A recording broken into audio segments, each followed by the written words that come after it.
Ang mabuting balita ng Panginoon ayon kay San Mateo. Nang panahong iyon, pagpasok ni Jesus sa Capernaum, lumapit ang isang kapitang Romano at nakiusap sa kanya, "Ginoo, ang alipin ko po'y naparalisa. Siya'y nakaratay sa amin at lubhang nahihirapan. Paroroon ako at pagagalingin siya," sabi ni Jesus. Ngunit sumagot sa kanya ang kapitan, "Ginoo, hindi po ako karapat-dapat na puntahan pa ninyo sa aking bahay. Sabihin po lamang ninyo at gagaling na ang aking alipin.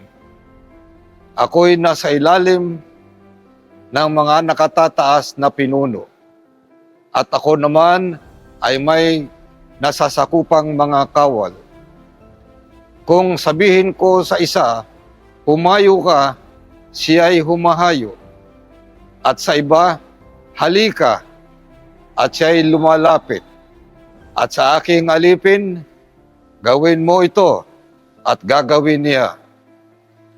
Namangha si Jesus nang narinig ito, at sinabi niya sa mga taong sumusunod sa kanya, "Sinasabi ko sa inyo na hindi ako nakatagpo kahit sa Israel ng ganito kalaking pananalig.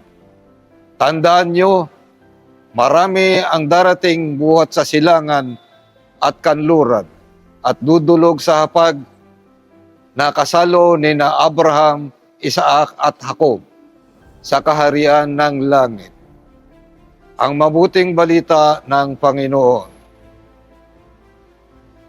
Pananalig ang kwento na nagpapaalala sa amin kung gaano kalalim ang pananalig ng kapitang Romano kay Jesus.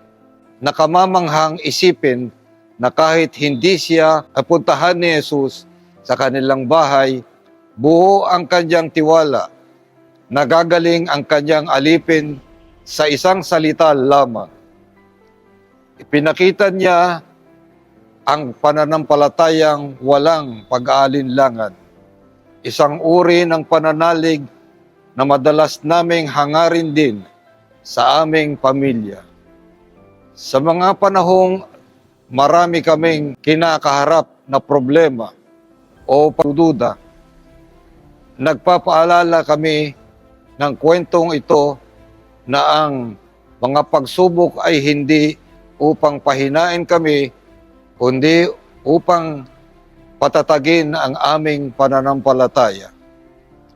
Mahirap man minsan makita ang dahilan sa likod ng mga nangyari. Sinusubukan naming maniwala na laging may plano si Jesus Cristo. Sa gitna ng pagod, pangamba at kawalang katiyakan, siya pa rin ay nagbibigay sa amin ng lakas at pag-asa. Manalangin tayo.